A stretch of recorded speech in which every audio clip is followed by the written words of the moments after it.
Guruji, this Guhayam word, why do we use only heart? Say, for example, why can't I say in the cave of my brain? Why do we say only cave of the heart? Yeah, it's a traditional usage. The traditional usage. They always say that Hridaya Guhayam, Hridaya Guhayam. Always say that. Because I think the reason is this. One reason at least. You can check others also.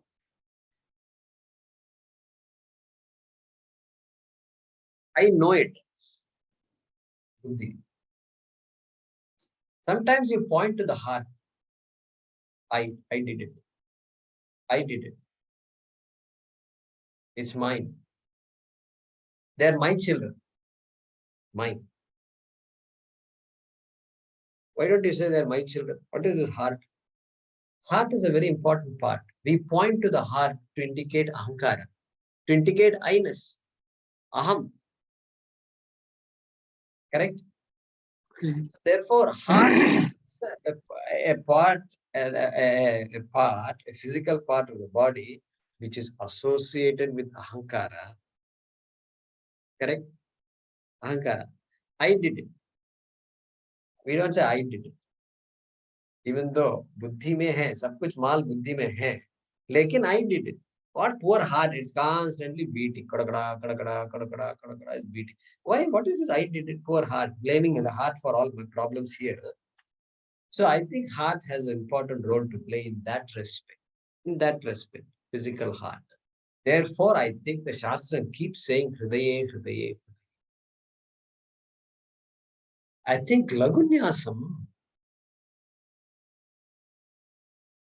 Atma Hridaye, Hridayam Mayi, Aham Amrite, Amritam Brahmani. Yes or no? How many of you recall that? Yeah, those who chant Lagunyasa know it. Atma Hridaye. What is this Atma Hridaye? Hridayam Mayi, Aham Amrite, Amritam Brahmani. Like that. So this Hridaya will come everywhere. So feelings are all heart, not feelings, not here. They say heart. I love you. Love you. Heart to heart. Heart is so important. Heart to heart. Children understand heart better than the mind. Mind all comes much later. So there's some, you can ask others also. Your other acharyas, you can ask them and see what they say. I'll also check with Swamiji today because I don't believe I asked a question like this, but this is my reading. Okay. Okay.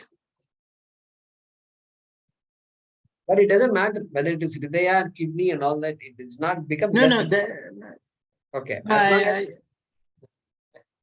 no, why? No, I was only wondering why they are specifically talking about heart. Yeah. And that too, heart, it is Guhayam, the cave of the heart. See, there is another indication. Yeah. They understood very well that there is a part of the body called the heart, which is essential for the human being's life, for the life of the human. Okay. I can live without fingers, I can live without hand, I can live without so many other parts of the body. But if the heart stops functioning, you can't survive. So heart is equal to Atma. When the body dies away, Sukma Sharira has gone, we say, heart also stopped beating. That means what? That means heart is as important as Atma.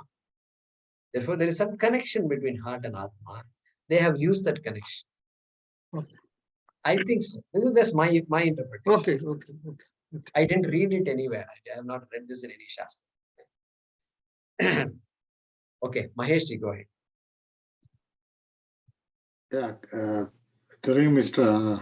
Hariji's question, I think the Tejomayanandaji, in his Kathopanishad explanation, he refers to Guhayam as buddhi.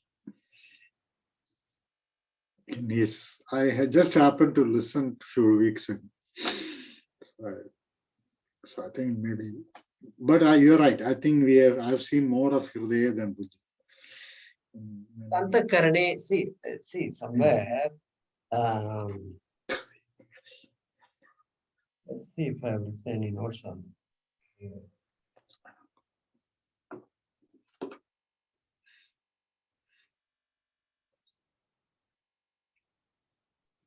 Guruji. Yeah, so he's, Anandagiri says, Hridaya golake antakarane atma nihitaha. Hridaya golake antakarane atma nihitaha. Look at the commentator. Okay, Anandagiri. So he says that. Hridaya golake. Hridaya golake means what? He's saying Atma is in the buddhi, but buddhi is in the hridaya. Oh. Golaka. Physical part is heart, but the subtle part is buddhi. Like that they say. So physically, you can't reconcile these statements. You can't reconcile. You can't say the literal mind is in the heart. No, that's not what they're saying. And we should not take it. Even though Tejamanandaji did not explain further, but the way I understood was, if it is in buddhi, it's like a glass on the head. I may not know, even though Atma is in the buddhi. So that is simple, exactly. So that is what is to be understood. Bhayam nihitaha. Atma is there in the mind, in you. Better use your buddhi to recognize it. That's the idea. Okay. Guru The second question I have is that, can you please explain that asya jantoho brahmadi stambha paryandasya prani jadasya? I didn't write, I don't know. Can you explain what that is? Yeah. So, what does it say here? Yeah. Second quote. Asya jantoho. Jantu means living being. So, Jatasya means living being. Prani means living. Pranaha asya asti iti prani. So, prani jatasya. Jata here is not the birth. It is jati. Jati means what? A group. A group. A samuha. A gana. A group of beings called pranis, which means living beings. Living jati. Jatasya. And further qualifying that prani jati. Brahmadi stamba paryantam. Don't think prani means human being. It is any living being. From Brahmaji onwards to any small organism. What is stamba? Stamba. This is not the other stamba. See, this dvaja stamba is there. Their stamba is a post, is a staff, is a stick. Okay, that is stambha. Fourth. Fourth. Here it is the third letter ba. Third letter ba stamba means sometimes used for particle. A blade of grass is called stamba. A minute thing. Microorganism is called stamba. So anything minute can be referred, is often referred in our Shastram as stamba. In this context, Brahmadi stamba paryantam. Okay. From the smallest you can think of to the biggest you can think of. Yeah, okay. Yeah. Another question I have is, like, I want to ask you this. We talked about this Upadana Karana, and then we said Pradibhasika Satyam, Vyavaharika Satyam. So why we are calling this as Pradibhasika Satyam, Vyavaharika Satyam is, rather than, why can't we say Pradibhasika Mithya, Vyavaharika Mithya, and Satyam is Satyam? Yeah. So, see, Satyam, see, the reason we do that is, when we say Satyam,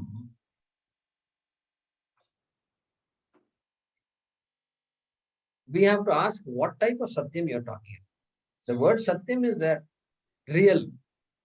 In English, real. Something is real.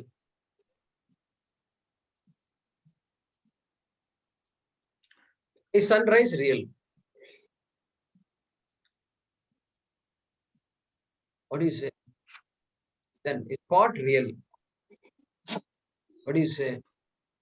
What do you say? Sunrise real means what? What is the answer to that question? It's a tough question to answer categorically, correct? If you say sunrise is not real, then I see sunrise. Do you see sunrise or not? Yeah, I see sunrise. Therefore, why do you say it's not real? If you say sunrise is real, that means sun is really rising. Sun is really moving around the earth. That also is not. So we get into this kind of a paradox where this reality has to be questioned. Are there different kinds of realities? That's why we use these words, that Satyam. Yes, that Satyam is the word real. But then that word real has to be properly understood by qualifying it. And we qualify the word Satyam by these attributes, by these words, right? Paramarthika, etc. That's one reason. But Mithya is, we understand. There are two things called Mithya, Satyam and Mithya. Dependent reality is Mithya, and independent reality is Satyam. And therefore, among these three Satyams that are there, Paramarth, or Pratibhasikam, Vyavaharikam, and Paramarthikam, we know that Pratibhasikam and Vyavaharikam is Mithya. Paramarthika Satyam is Satyam. In that category. So since Vedanta by definition says Satyam is that which doesn't depend on anything else to exist, that's how we define. So anything other than Brahma, Atman is all Mithya. But there are some Mithya which you can categorize as just like projected Mithya or transactional Mithya, or that way you don't have to qualify Satyam as a Paramarthika Satyam. Satyam is Satyam. Just like we don't have to say honest Harichandra and not so honest Harichandra. Yeah, true. But in common parlance. Yeah, common parlance, I understand. Yeah, therefore we have to go with that. We have to go with that. And therefore the word Satyam is retained as whatever you think is real is that reality. And so we qualify that. So I think that qualification of Satyam is very important. Because sometimes we'll have, what kind of reality are you talking? Then you have to qualify it. Therefore, this three Satyams are, Satyatrayam is a brilliant unfoldment, brilliant usage of words. We use it all the time. Less real, real, illusion. We have some words in English also, right? Illusion is there. And then what? Appearance. Some words may be there in English also, we use them. But there's no word for Mithya. That is a problem. No words for Satyam also, because you cannot say Satyam is real. Paramarthikam also there is no word, and Mithya also there is. So there is no equivalent in Hindi, English, either for Mithya or for Satya. No word. Because the concept doesn't exist. Yeah, so that's why I thought, since we say everything is Mithya, why do you qualify a Satyam or divide Satyam into something else? Keep Satyam else, everything else is Mithya. You can qualify as projected or what is seen or whatever. Satyam, in common parlance, Satyam also means true. Somebody says, I know are you coming? Are you coming to my place tomorrow? Satyam, true. Yes, I'm going to visit you tomorrow. So Satyam is there. So Satyam has many meanings. And so in this context, Satyam, we are going to use Satyam as real. Real. And then we're qualifying it with what type of reality, which I think is powerful. It is very powerful, which categorizes that reality very well. Okay, thank you. Satyam and Mithya, if you say, then Mithya is of two types. No. There are two types. And so you have to further subdivide Mithya. And so Mithya is a type of reality. It's a type of reality. We accept Satya. That's why we don't say, that's why Mithya is not illusion. In Vedanta, we will never use the word illusion at all. What is an illusion? What is an illusion? They say all this. Books, so many books translate like this. What is illusion? Vedanta says everything is an illusion. World is an illusion. Someone who says pot is an illusion, you have to take a pot and then just bang it on his head and then tell him. And if he asks what you did, he said nothing. It's an illusory pot hit the illusory head. And illusory pain only. Don't worry. It's all illusion. And walk away from that. Illusion. Used in wrong. These people don't understand. They don't understand Vidya at all. They've translated all these things. Very wrong. Yeah, because many places it is translated as false or something, you know. So Mess is the word for it. If the person was confused before reading the book, after reading the book, he will be even more confused. Because this topic is like Nitya is not. Yes. So Then this whole Vedanta doesn't apply at all. see, that drives the point that you cannot self-read and understand. Huh? You cannot, that drives the point that you cannot self-read and understand Vedanta. Dangerous, bit dangerous it is. Because there is no equivalent, and all the English translation you read, you'll be more confused. After reading, after understanding, getting a good grasp of the subject, then you can pick up a book, read. Nothing wrong with that. You can interpret the words according to what you understand. Beautiful. No, this word, I think he means, you can even have the confidence to say that. Yeah, that's why I appreciate now that whatever we learned in Tattvabada is so very important. Yeah. Premaji is waiting. Guruji, what is mentioned is the Angushtamatram Purusham. Does it apply? Is it also situated in the heart? And how is that seen? Yeah, Angushtamatra Purusha. Their Atma is like the thumb.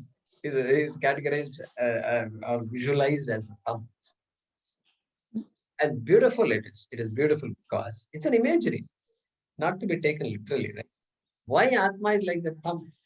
Because the importance of the thumb among the 5 fingers. Importance of the thumb. If the thumb were not there, the power of the 4 fingers dramatically drops. Dramatically drops. You can always check it out after class. You can check out. Try putting a button on without the thumb. Okay, I've done this experiment several times, but you can try it. Shirt button or any button, doesn't matter. You try to put the button on without the thumb. We'll be struggling and struggling and struggling, and we wonder, my God. That is why life insurance they have. If the thumb is lost in an accident, then the life insurance pays half the benefit or something. That is so important. Thumb is so important. Life transforms if the thumb is not there. Therefore, Angushtamatra Purushaha. Is it situated? Is there a reference of a situation in the heart of this Angushtamatra Purushaha? No. Purushaha, Atma, is likened to the thumb. Just like how all the other fingers cannot function without the thumb. Nothing can function without Atma. Atma is the adhishthanam of everything. Yeah, that's the idea. So it's a metaphor. Metaphor.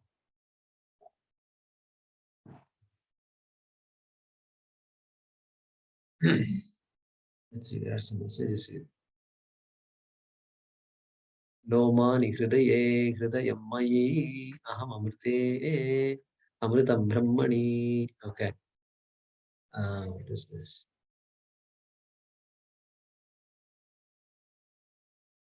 Not following that.